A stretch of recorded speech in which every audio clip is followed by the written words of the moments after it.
लोक आस्था के 4 दिवसीय महापर्व छठ की पूजा का आज समापन हो जाएगा। सुबह उदयगामी सूर्य को नदी या तालाब में खड़े होकर अर्घ दिया जा रहा है। उगते सूर्य को अर्घ देने के साथ छठ पूजा संपन्न होती है। छठ पूजा की शुरुआत नहाय खाए के साथ हुई। इसके बाद खरना हुआ। पूजा के तीसरे दिन डूबते हुए सूर्य को अर्घ और चौथे दिन उगते हुए सूर्य को अर्घ दिया जाता है। इसके बाद प्रसाद बांटा जाता है। इसके बाद व्रती महिलाएं व्रत का पारण करती हैं। यूपी समेत कई राज्यों में छठ पर्व के अवसर पर श्रद्धालुओं ने सुबह उगते सूर्य को अर्घ दिया। उगते सूरज की पहली किरण धरती पर पड़ी तो सूर्य देव के अर्घ देने का सिलसिला शुरू हो गया। अर्घ के बाद व्रती महिलाएं पारण कर रही हैं। उसके बाद 36 घंटे का निर्जला व्रत संपन्न हो रहा है। आज अर्घ देने का मुहूर्त सुबह 6:05 का था। वाराणसी, प्रयागराज, लखनऊ, कानपुर, गोरखपुर सहित कई शहरों में भोर से व्रती महिलाएं सूर्य के उगने का इंतजार करती रहीं।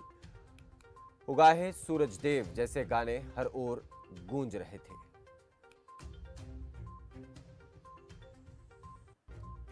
त्योहार को लेकर अगर मैं बताऊं, करीबन दीपावली के बाद में फिर यही बड़ा एक त्योहार होता है जिसको लोग मनाते हैं। आपको बता दूं कि लगभग 4 दिन पहले निर्जला व्रत रखती हैं और महिलाएं और पुरुष दोनों।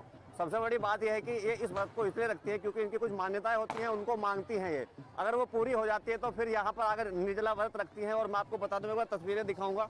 ये तस्वीरें हैं गंगोल तीर्थ स्थल की, यानी कि गुरु विश्वामित्र की तपोभूमि थी। और वहाँ पर आप देख सकते हैं किस प्रकार से श्रद्धालुओं को जो तांता वो लगा हुआ है। गंगोल तीर्थ स्थल को मैं आपको दिखाऊंगा कि चौतरफा से किस प्रकार से यहाँ पर जो श्रद्धालुओं ने इसको घेरे हुए हैं और लगातार अपनी उपासना कर रहे हैं।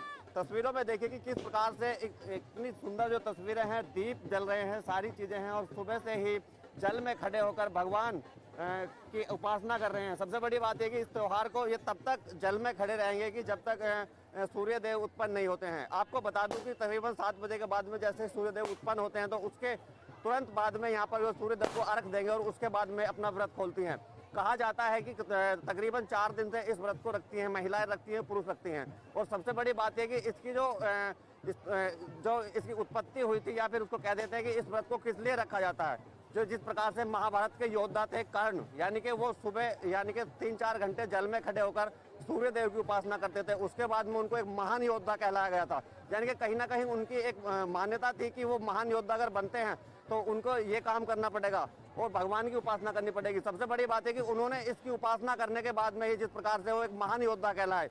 सबसे बड़ी बात यही होती है कि क्योंकि अगर भगवान की उपासना सच्चे मन से की जाए तो कहीं ना कहीं व्यक्ति सक्सेस जरूर होता है। लेकिन कहीं ना कहीं ये तस्वीरें वो हैं कि वो नज़ारा वो देखने को मिल रहा है यहाँ पर, जो दीपावली के बाद में जो बड़ा त्योहार मनाते हैं इसको। अपने सहयोगी नीरज कुमार, खबर मेरठ।